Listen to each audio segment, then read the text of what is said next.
Subscribe کریں ہمارے channel کو اور بیل آئیکن کو کلک کریں تاکہ ہماری ہر نئی آنے والی ویڈیوز آپ تک بآسانی پہنچ سکے۔ بسم اللہ الرحمن الرحیم۔ سیدنا حزقیل علیہ السلام۔ بسم اللہ الرحمن الرحیم۔ آپ کا اصل نام حزقی ایل ہے۔ یہ عبرانی زبان کے دو لفظ ہیں۔ حزقی کے معنی قدرت اور طاقت کے ہیں، ایل کا مطلب ہے اللہ، اس طرح اس نام کے معنی ہوئے قدرت اللہ۔ بنی اسرائیل میں حزقیل کا مطلب زبردست عالم اور شیخ کامل تھا۔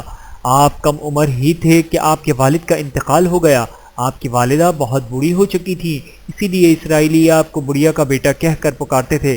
قرآن کریم میں آپ کا ذکر تفصیل سے نہیں ہے۔ علماء لکھتے ہیں کہ سورہ بقرہ پارہ نمبر 2 کے سولہویں رکوع میں جس قوم کا ذکر ملتا ہے اسی کے نبی حزقیل علیہ السلام تھے۔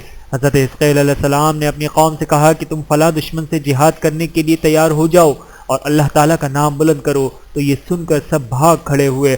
70 آدمیوں کے علاوہ سب ایک وادی میں چلے گئے اور وہیں ڈیرے ڈال دیے۔ اپنی کم عقلی سے وہ قوم یہ خیال کر بیٹھی کہ ہم موت سے بچ نکلے ہیں اور اب ہمیں موت نہیں آئے گی۔ اللہ تعالیٰ نے چاہا دنیا والوں کو دکھا دیا جائے کہ موت سے ڈر کر آدمی کہیں بھی چلا جائے موت وہیں آ جائے گی۔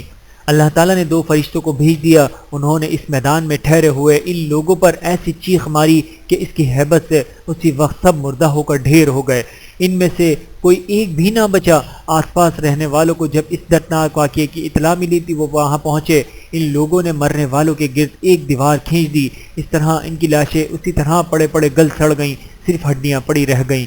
کافی مدت بعد حضرت حزقیل علیہ السلام کا گزر اس طرف سے ہوا تو آپ نے دعا فرمائی، یا اللہ انہیں پھر زندہ کر دے۔ اللہ تعالیٰ نے آپ کی دعا قبول فرمائی اور انہیں زندہ کر دیا۔ حضرت حزقیل علیہ السلام کا تذکرہ میں 3 باتیں معلوم ہوئیں۔ ایک یہ کہ موت سے انسان بھاگ نہیں سکتا، دوسرا یہ کہ جہاد سے منہ موڑنے پر اللہ کا عذاب آتا ہے، اور تیسری بات یہ معلوم ہوئی کہ مر جانے کے بعد دوبارہ زندہ کر دینا اللہ کے لیے کچھ بھی مشکل نہیں۔ جب انسان کا وجود نہیں تھا تو اس وقت بھی تو اللہ تعالیٰ نے زندگی دی تھی۔ صدق اللہ العلی العظیم۔ ویڈیو دیکھنے کا بہت شکریہ۔